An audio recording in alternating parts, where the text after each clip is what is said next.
जय हिंद दोस्तों। जैसा कि आप सबको पता होगा, एसएससी जीडी की तरफ से दो नोटिस जारी की गई हैं जिसमें बताया गया है कि कुछ बच्चों का री एग्जाम होने वाला है। पहली लिस्ट में 16,185 बच्चे थे, दूसरे लिस्ट में 323 बच्चे थे जिनका री एग्जाम होने वाला है। आज के इस वीडियो में मैं आप सबसे बात करूंगा कि री एग्जाम होने से किन छात्रों का फायदा होगा, किन छात्रों का नुकसान होगा, क्या अब आपका कट ऑफ और भी ज़्यादा जाने वाला है, और उसके साथ साथ अभी और कितनी लिस्ट आएंगी जिसमें बताया गया है कि आपका री एग्ज़ाम होगा।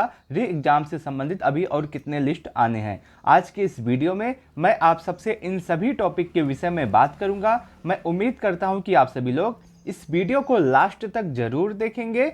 दोस्तों, यदि आपको यह वीडियो अच्छा लगे तो आप सभी लोग इस वीडियो को लाइक कर सकते हैं। अपने दोस्तों के साथ इस वीडियो को शेयर करना न भूलें।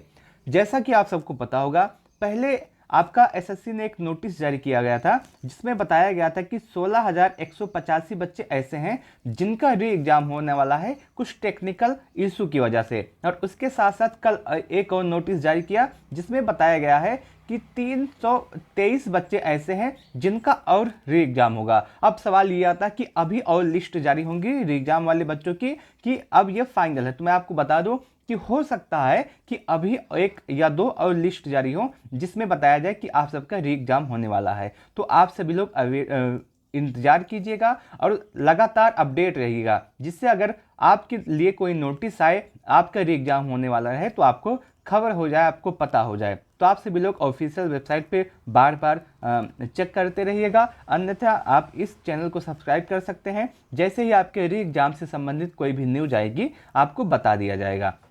अब सवाल ये आता है कि री एग्जाम होने से क्या कट ऑफ पे कुछ असर पड़ने वाला है, क्या कट ऑफ और भी ज़्यादा जाएगा? क्योंकि ये जो बच्चे हैं री एग्जाम वाले, ये अब और भी ज़्यादा पढ़ के जाएंगे क्योंकि अभी समय है आपके पास, आराम से 10 दिन का समय है। तो ऐसे में क्या आपकी कट ऑफ पे कुछ असर पड़ सकता है या फिर आपका कट ऑफ सेम रहने वाला है? बात करें कट ऑफ की तो देखिए, इससे थोड़ा बहुत आपके कट ऑफ पे असर पड़ने वाला है क्योंकि ये जो बच्चे होंगे ये अब पूरी तैयारी के साथ जाएंगे और उसके साथ साथ ये खुद एग्जाम में बैठे थे। जब एग्जाम में बैठे थे तो उनको एक एक क्वेश्चन पता होगा कि कहाँ से क्वेश्चन आ रहा है, कैसे क्वेश्चन आ रहा है। देखिए, जो पढ़ने वाला होगा ये सब उन्हीं के साथ होगा, जो नहीं पढ़ने वाला होगा, जो कभी पढ़ा भी नहीं होगा, उसके लिए री एग्जाम का कोई भी असर नहीं पड़ने वाला है। ना ही 10 दिन में वो टॉप कर सकता है। लेकिन जो पढ़ने वाला बच्चा होगा, लगातार पढ़ रहा होगा, उसके लिए ये बहुत ही अच्छी खबर है। 10 दिन में आप पूरा जहाँ जहाँ से जिस जिस टॉपिक से आ रहा है वो पूरा रिवाइज कर सकते हैं। देखिए,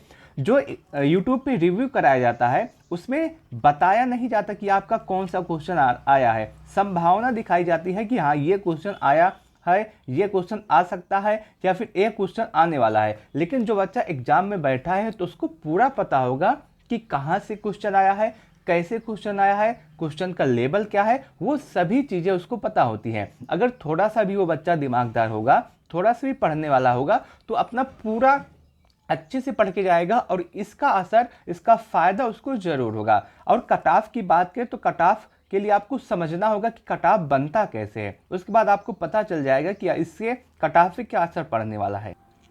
अब समझते हैं कि कट ऑफ कैसे बनता है। एक बार यदि आप इसको समझ लिए तो आपके मन में कोई भी डाउट नहीं बचेगा। मान लीजिए कि कोई भी वैकेंसी आई है जिसमें 400 पोस्ट है, ठीक है। अब 400 पोस्ट के लिए 2000 बच्चों ने आवेदन किया है। 2000 बच्चे ऐसे हैं जो एग्जाम देने वाले हैं और ये एग्जाम 4 शिफ्ट में आपका कंडक्ट कराया जाता है, फर्स्ट, सेकेंड, थर्ड और उसके बाद आपका फोर्थ। अब देखिए, जब 2000 बच्चे हैं तो फर्स्ट शिफ्ट में 500 बच्चे बैठेंगे, सेकंड में 500 बच्चे बैठेंगे, थर्ड में 500 बच्चे बैठेंगे और फोर्थ में 500 बच्चे बैठेंगे, जिससे आपका ये 2000 बच्चे हो जाते हैं। लेकिन अब जब एग्जाम दिए हैं तो और बच्चों को सेलेक्ट करना है सिर्फ 400, तो बाकी सभी बच्चे बाहर होंगे। लेकिन अगर आपके एग्जाम में या फिर कोई भी एग्जाम में ऐसा होता है कि 400 बच्चों को सेलेक्ट करना है और 4 शिफ्ट में आपका एग्जाम हुआ है, तो प्रत्येक शिफ्ट से 100 बच्चों को लिया जाता है। प्रत्येक शिफ्ट में, चाहे ये आपका पेपर इजी हो चाहे हार्ड हो, उससे फर्क नहीं पड़ता।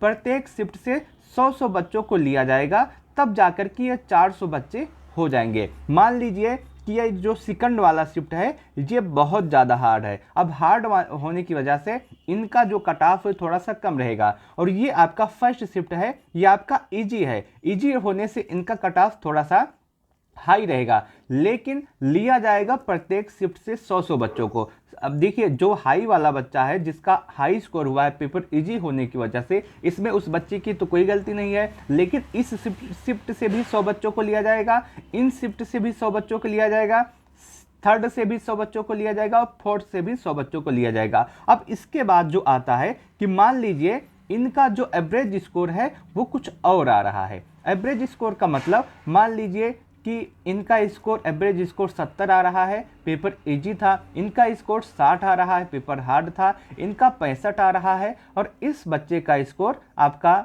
लगभग 70 के आसपास आ रहा है। अब देखिए, इसमें अब नॉर्मलाइजेशन किया जाएगा। नॉर्मलाइजेशन कैसे किया जाएगा कि सभी का स्कोर एक बराबर किया जाएगा। अब देखिए, जो हार्ड वाला बच्चा है उसको नॉर्मलाइजेशन में ज़्यादा फायदा मिलेगा, जो इजी वाला बच्चा है उसको नॉर्मलाइजेशन में उतना फ़ायदा नहीं मिलेगा। नॉर्मलाइजेशन भी दो तरह से होते हैं। पहला तरीका ये होता है, मान लीजिए एक बच्चा है और ये दूसरा बच्चा है, और दोनों अलग अलग शिफ्ट में एग्जाम हुआ है, इसका एवरेज स्कोर 90 आ रहा है, इसका एवरेज स्कोर 80 आ रहा है। तो नॉर्मलाइजेशन दो तरह से होता है। पहला ये कि इसमें 10 अंक बढ़ा करके इसको 90 कर दिया जाए, या फिर इसके भी 5 अंक कम कर दिए जाए, इसको आपका 85 कर दिया जाए, और इसमें 5 अंक प्लस कर दिया जाए, इसका 85 कर दिया जाए, तब भी दोनों बराबर हो जाएगा। तो दो तरीके से नॉर्मलाइजेशन होता है, एक में नंबर कम किए जाते हैं, एक में नंबर अधिक किए जाते हैं। और एसएससी में ये देखा गया है कि ज़्यादातर आपके नंबर कम नहीं होते,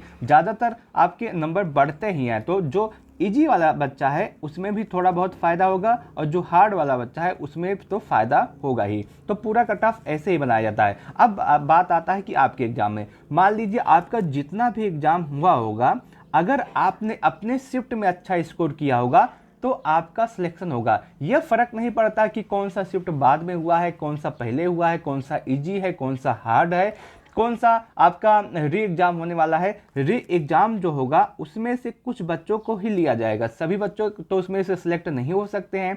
जो आपका इजी वाला शिफ्ट है उसमें से भी कुछ बच्चों को लिया जाएगा, जो एवरेज बच्चे वहाँ से निकलते हैं उनको लिया जाएगा, सभी को तो नहीं लिया जा सकता। मान लीजिए एक पेपर आपका है, ये बहुत ज़्यादा इजी आया है, दूसरा बहुत ज़्यादा हार्ड आया है, अब ऐसा होगा तो इजी वाले से ही सब कुछ ले लिया जाएगा, तो ऐसा नहीं है। जो आपका इजी वाला शिफ्ट है उससे भी कुछ बच्चों को लिया जाता है, जो हार्ड वाला शिफ्ट है उससे कुछ बच्चों को लिया जाता है। एग्जाम्पल के तौर पे मैंने आपको यहाँ पे बता दिया। मैं उम्मीद करता हूँ कि ये आपको डाटा समझ में आया होगा और ये पूरी जानकारी आपको पता चल गई होगी। उसके साथ साथ अगर आप देखें, इसी तरह से आपका कट ऑफ लगने वाला है। अब कुछ चीज़ों को और समझते हैं कि आपका कट ऑफ इससे थोड़ा सा ज़्यादा तो होगा, इसमें कोई संदेह नहीं हो है, लेकिन ज़्यादा कट ऑफ आपका बढ़ने वाला नहीं है, बहुत ज़्यादा इसकी वजह से आपका कट ऑफ बहुत ज़्यादा नहीं बढ़ेगा। जो मैंने आपको पहले कट ऑफ बताया है उससे थोड़ा सा अंतर आपके कट ऑफ में हो सकता है, 1 या 2 नंबर उसकी वजह से आपके कट ऑफ पे प्रभाव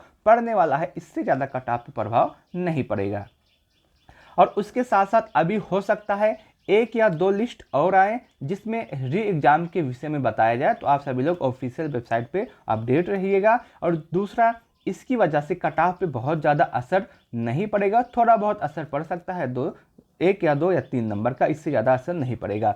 तीसरा, जो आपका आंसर की है वो री एग्ज़ाम होने के बाद ही आएगा। और चौथा इम्पॉर्टेंट बात ऐसा सुनने में आ रहा है कि जैसे ही आपका रिजल्ट आएगा और उसके 10 से 12 दिन के अंदर अंदर ही आपका फिजिकल शुरू हो जाएगा। और फिजिकल के लिए आप सभी लोग अभी से तैयारी कीजिए, जिससे आपको बाद में पछताना न पड़े। जैसे आपका ये दिल्ली पुलिस वाले बच्चे थे, तो उनका फिजिकल रिजल्ट आने के तुरंत बाद ही शुरू हो गया था, जिसकी वजह से बहुत सारे बच्चे ऐसे हैं जो फिजिकल में फेल हो गए थे। आपको ये पछताना ना पड़े, इसलिए आप सभी लोग अभी से फिजिकल की तैयारी कीजिए। मैंने जो कट ऑफ बताया है, यदि आपका स्कोर उसी के आसपास है, मेरा जो बताया हुआ कट ऑफ है वो यही है, लेकिन मैं अभी भी कह रहा हूं कि यदि आपका स्कोर रो मार्क, ये नॉर्मलाइजेशन होने के बाद का कट ऑफ है, लेकिन यदि आपका रो मार्क 120 के आसपास है,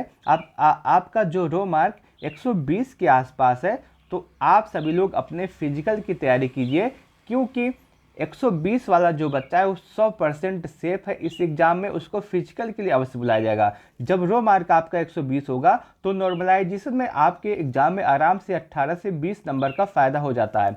पिछली बार आपने देखा होगा बहुत सारे यूट्यूब वाले बता रहे हैं कि पिछली बार आपका कट ऑफ 139 गया था, 140 गया था, 138 गया था, लेकिन वो ये नहीं बता रहे कि आपका ये जो कट ऑफ गया था ये आपका नॉर्मलाइजेशन के बाद गया था। नॉर्मलाइजेशन के बाद जो बच्चे का इसका स्कोर है उसका फाइनल सिलेक्शन हो गया था। तो यदि आपका रो मार्क किसी भी कीमत पे 120 के आसपास बन रहा है तो आप किसी भी कैटेगरी से हो, किसी भी स्टेट से हो, आप 100% सेफ है। आपको फिजिकल की तैयारी अवश्य करनी चाहिए। इतने में आपको फिजिकल के लिए 100% बुलाया जाएगा और यदि नॉर्मलाइजेशन आपके एग्जाम में अच्छे से होता है तो आपका सिलेक्शन भी हो जाएगा। लेकिन यदि आपका रो मार्क 120 है तो आपको किसी भी कीमत पे अपने फिजिकल की तैयारी अवश्य करनी चाहिए। मैं उम्मीद करता हूं कि आपको यह वीडियो अच्छा लगा होगा, ये पूरी बातें समझ में आई होंगी। यदि आपको यह वीडियो अच्छा लगा हो तो आप सभी लोग इस वीडियो को लाइक कर सकते हैं। अपने दोस्तों के साथ इस वीडियो को शेयर करना न भूलें। आपके मन में कोई भी डाउट, कोई भी सवाल, कोई भी कंफ्यूजन रह गया है तो आप कमेंट सेक्शन के माध्यम से हमसे पूछ सकते हैं। मैं आपके प्रत्येक कमेंट का जवाब अवश्य दूंगा। इस वीडियो को लास्ट तक देखने के लिए आप सबका बहुत बहुत धन्यवाद।